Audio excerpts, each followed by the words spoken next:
Brought to you by Agilus Diagnostics.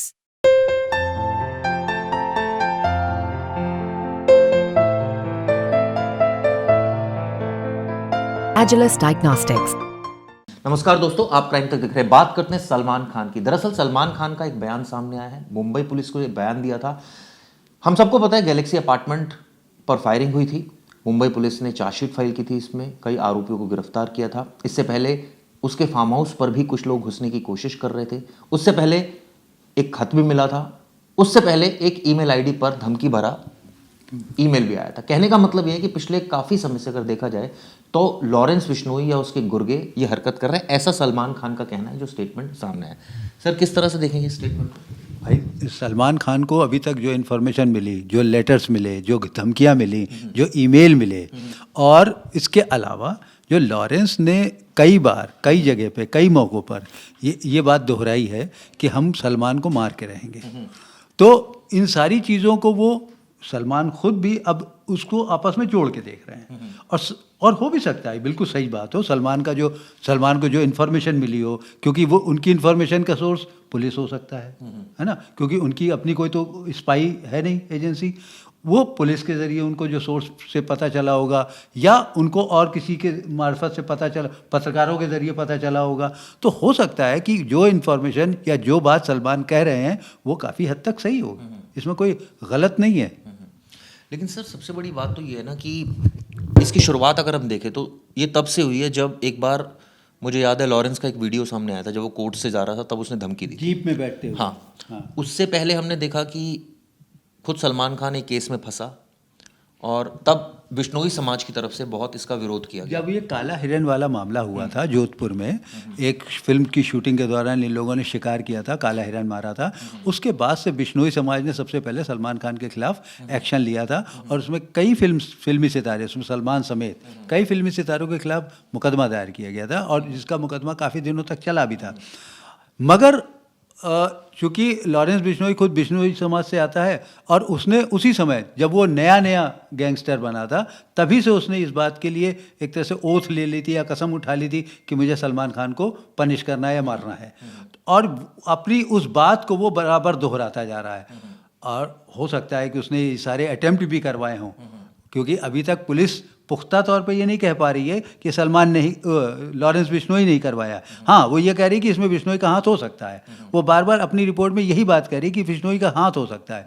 अभी तक कोई वैसा गुर्गा पकड़ा नहीं गया जो डायरेक्ट बता सके कि हमको लॉरेंस बिश्नोई की तरफ से इंडिकेशन मिला है या इशारा मिला है। तो पुलिस की जो इन्वेस्टिगेशन है वो हो सकता है बिल्कुल ठीक रास्ते पर हो, और ये लॉरेंस बिश्नोई ने चूँकि कॉल लिया है, कसम खाई है, तो ये वो करवाने के लिए वो बात भी हो सकता है। देखा जाए तो बहुत सारे हमले वो करवा देता वो करवा सकता है, वो क्यों, देखिए वो गैंगस्टर है, उसका कोई ऐसा कोई दीन ईमान तो होगा नहीं कि नहीं हमको ये नहीं करना है क्योंकि वो देश का सुपरस्टार है या क्या है। उठता है ना सर, सलमान की सिक्योरिटी तो है, लेकिन हम नहीं चाहते, कोई भी नहीं चाहता लैप्स हो उसमें, लेकिन एक खतरा तो है ना उसके ऊपर। बिल्कुल है। जब तक ये केस पूरी तरह से सॉल्व नहीं होता या लॉरेंस बिश्नोई इस बात के लिए नहीं कह देता, तब तक तो खतरा हमेशा रहेगा। इस बात से तो कोई इनकार ही नहीं कर सकता, खुद सलमान खान भी नहीं कर सकते। तो ये अगर सलमान खान, हो सकता है फिल्मी पर्दे पर वो दबंग खान बनते हों, लेकिन बेसिकली उनके जीवन को ख़तरा है इस बात को लेकर कि जब तक एक गैंगस्टर बार बार कसम खा के बाहर जब भी निकलता है वो कहता है कि हमको गोली मारनी है, हमको सलमान खान को मारना है, तो वो थ्रेट तो हमेशा रहेगा। लेकिन सर, ऐसे में एक चीज़ और भी है ना कि हम देख रहे थे पीछे काफ़ी हमले हुए, तो अटेम्प्ट तो उसकी तरफ से हमेशा रहा है, लगातार हो रहे हैं अटेम्प्ट। पनवेल वाले फार्म हाउस पे हुआ, तो पुलिस तो कहीं ना कहीं चूक तो हो ही रही है, ये कहा नहीं जाए। बिल्कुल चूक हो रही है, क्योंकि अब ये देखिए दोनों की पैंतरेबाजी है। एक तरफ गैंगस्टर है जो अपने हिसाब से वहाँ पे रेकी कर रहा है और उसके लिए अटेम्प्ट पॉइंट ढूंढ रहा है, चाहे वो बांद्रा का अपार्टमेंट हो उसका, चाहे वो पनवेल का फार्म हाउस हो। तो इस तरह सलमान के ऊपर अलग अलग जगह पे अटैक की गुंजाइश हुई है। इत्तेफाक या कहें खुशकिस्मती है कि अभी तक ऐसा कोई बड़ा हादसा नहीं हुआ, मगर लॉरेंस लगातार इस बात को दोहरा रहा है कि हमको ये काम करना है। तो ऐसे में पुलिस के लिए एक चैलेंज है कि वो किसी भी तरह से सलमान की सिक्योरिटी में कोई कमी ना आने दे। मुझे याद है सर, वो जोधपुर वाले केस में सलमान को सज़ा भी हुई थी, कुछ दिन जेल भी रहा था, हालांकि बाद में बेल दे दी गई, बेल मिल गई थी। बेल मिल गई थी।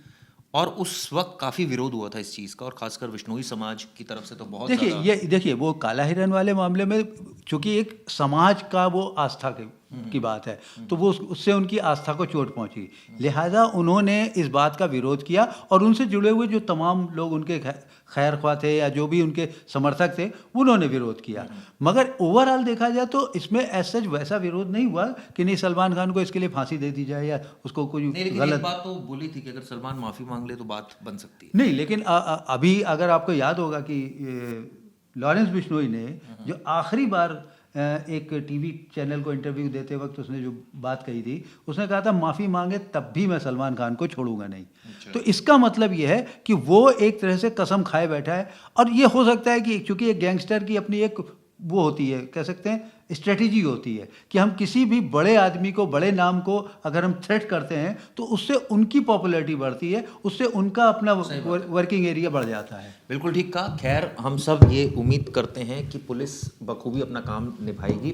चार्जशीट दाखिल हुई थी, हमने इस बारे में आपको बताया। अब सलमान का स्टेटमेंट बाहर आ गया है जिसमें सलमान खान ने साफ साफ कहा है कि वो गैलेक्सी अपार्टमेंट में अपने परिवार के साथ रहता है। इसकी शुरुआत इस तरह से हुई स्टेटमेंट की, उसके बाद पुराने मामलों का जिक्र है, और आते जाते जाते एंड में मुंबई वाले मामले का जिक्र है, बांद्रा वाले का, जहाँ पर गैलेक्सी अपार्टमेंट में जब फायरिंग हुई थी पकड़ा गया, और उसमें सलमान खान ने बयान के आखिर में कहा है कि ये हमला लॉरेंस और उसके गुर्गों ने करवाया था और हमें और हमारे परिवार को खतरा है, लिहाजा हमें सिक्योरिटी दी, ऑब्वियसली सिक्योरिटी तो है, लिहाजा हमारी रक्षा की जाए। तमाम बातें अपने स्टेटमेंट में लिखी। तो ये वीडियो आपको कैसे लगी दोस्तों, जरूर बताइएगा।